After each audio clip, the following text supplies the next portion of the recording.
Hi guys, and let me update you with the GPSR regulations. There's been a lot of things going on online at the minute with people giving me comments. There's so many different variances of comments that are coming through, and I really want to start to sort of fine down on this detail. I don't like to repeat myself, but this GPSR is still going to happen, and I am seeing masses of people from Northern Ireland now complaining to me. I have a handful of people on a personal level now stating they cannot get stuff from eBay. Now, as far as I'm concerned, this is the start of something quite large. Now, moving forward on that, I would like to state a few facts about eBay. And these are the questions, and they're going to be really quick answers to the questions. Number one, if I am from GB, the three countries which is Scotland, England, and Wales, can I send to Northern Ireland? Well, you can, as long as the item is used from the years of 2001 to 2024. But you still, or may have to still, provide documentation of some sort to prove the information is correct, that the item is from 2001 to 2024. Anything pre-2001, you will have to upload all documentation for used items. And if it's a product, again, there's a lot of people saying, oh, this is not the case, but it is. If you have a product that you buy today, if you want to reintroduce it onto the market of eBay, Amazon, or other things as secondhand or used, you must update the information once again pertaining to that product. Manufacturer details, a European representative, and other documentation such as CE approval standards, and a document with instruction manual and who to contact should anything go wrong. That is the fact. It has been stated by a legal team, and they have come back to me and told me this, that reintroduction onto the market is deemed as if you sell the product for commercial gain, that is known as reintroduction onto the market for another consumer, and therefore it has to abide by the law. It states used and brand new items. Let's stop with this nonsense of misreading it. It's saying that when you buy a used item or buy a brand new item, such as an iPhone, and you've finished using it and you want to sell it on eBay and you are a business, you must provide all the documentation if you wish to sell to Northern Ireland. So if you have bought an iPhone, say for example, you wish to, you bought it brand new and you wish to put it back on the market. If you're a business, you have to reintroduce it back on the market by uploading all the necessary data there is for that. Now, please stop haranguing me with information about this. This has now been confirmed by an EU solicitor. I've had it confirmed.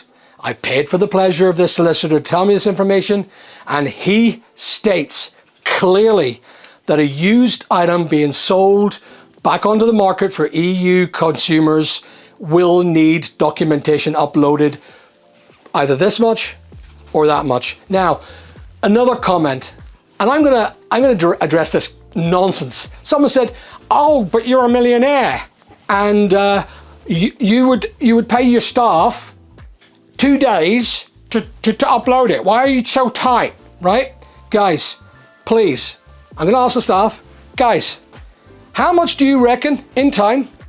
How much do you reckon in time it will take us to upload the documentation for the 13,000 products we own? 6 to 7 years. How many? 6 to 7 years. 6 to 7 years on top of what we currently do in our day.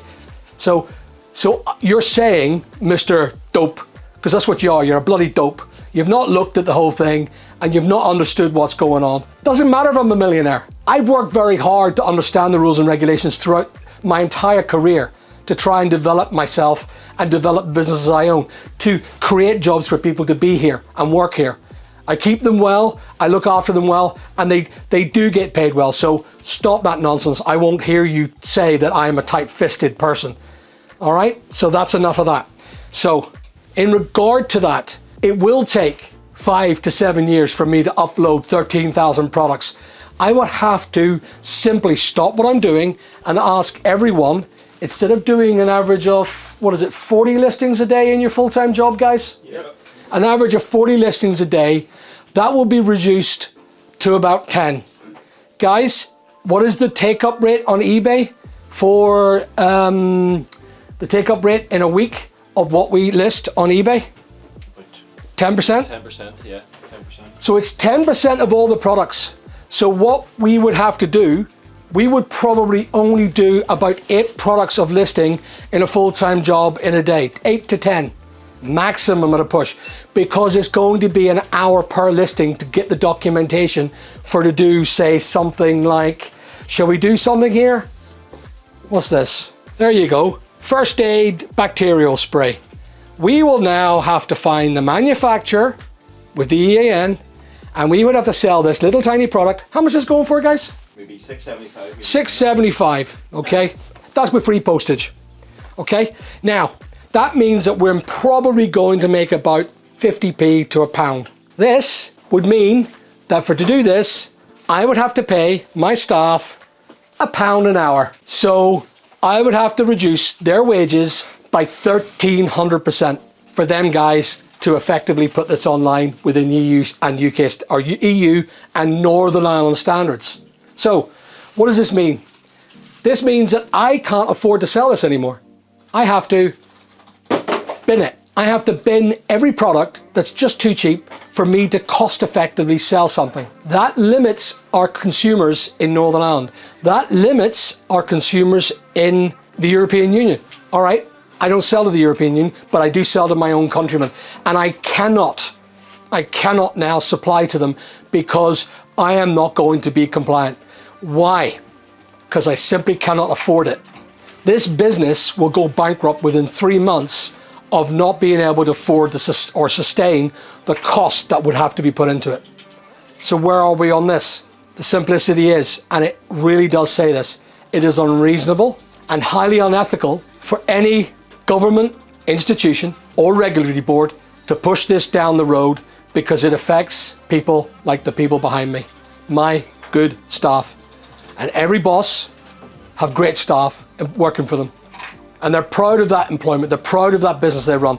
This will erode the profitability of... You got a whip? Where's that whip? Where's that whip? Thing? It will erode the profitability of the business. And we just can't do that. Now, there's been a little bit of light has been shed on it. With the solicitor involved, and the clarification of what is used and what is new, we now have finally got to reach out. I have managed to get an MLA in Northern Ireland who is willing to listen. Not only that, and I will say this as well, Nolan, I am hoping that Stephen Nolan is going to finally address this and speak to me. Third, I have also put this issue to Northern Ireland Retail, which is a consortium of retail developers, and they, being in Northern Ireland Retail, hadn't a clue. And if they did, it's very limited. So I don't think anyone knows the impact assessment to this. A lot of people are saying, you know, just let it go and let's see what happens. Well, we're already seeing it. Northern Irish customers cannot buy any stock on eBay. Northern Irish customers cannot buy stock on Amazon. They're being turned off. This is a mouth of Christmas. What is going to happen? Can someone challenge themselves to actually try a little bit hard for the community in Northern Ireland and their purchase needs? This is not just about my wee business. I can sell to the UK and sell to the UK only. I will only use 10% of my income, which is about, with this company, it's about 60,000 quid. That's all it is. I sell about 60 grand in Northern Ireland. So what does that mean for me with the taxation? Well, I just have to push up my prices to the rest of the UK to sell to the rest of GB. I'm hoping now that the people are going to lift the lid of this. And I urge anyone that is listening to this, that is from Northern Ireland or who cares about Northern Ireland, to push this. This ain't about me. I am the whistleblower, and I know that I'm continually being challenged. And I'm answering thousands of comments, and it's getting tiring because a lot of people are accusing me of whinging. I'm not whinging. I'm here to save my country. I don't care about people that live in England in regard to this because they are not affected. It is Northern Irish people. Update Again, on the same video, the GPSR, as you will see, we'll cut into this thing. I actually just received a phone call. They're going to reduce the cost of taxation. Stop. You want to stop that for a minute? From an MLA. He is the Shadow Trade Minister, and his name is David Honeyford of the Lisburn and Castlereagh constituency. Now, I am so dopey. I wasn't getting any calls back from people in my party, from the people that I supported for a very long time since I was a kid, and couldn't understand why nobody was calling me back. But David explained that to me.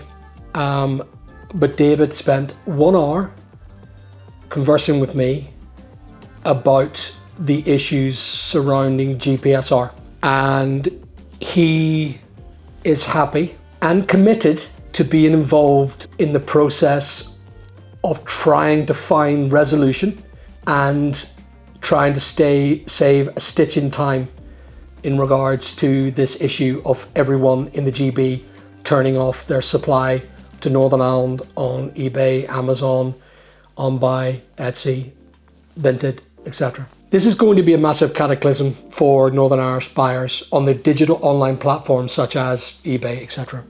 David heard about all this information because he is the Shadow Trade Minister, and he now is extremely interested.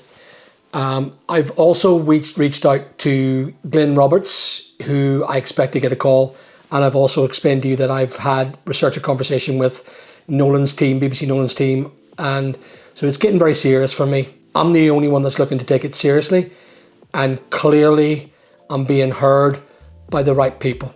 Now, it's taken a while. I've asked David to come on board and do a show with me in my currently temporary studio, which you'll see very soon.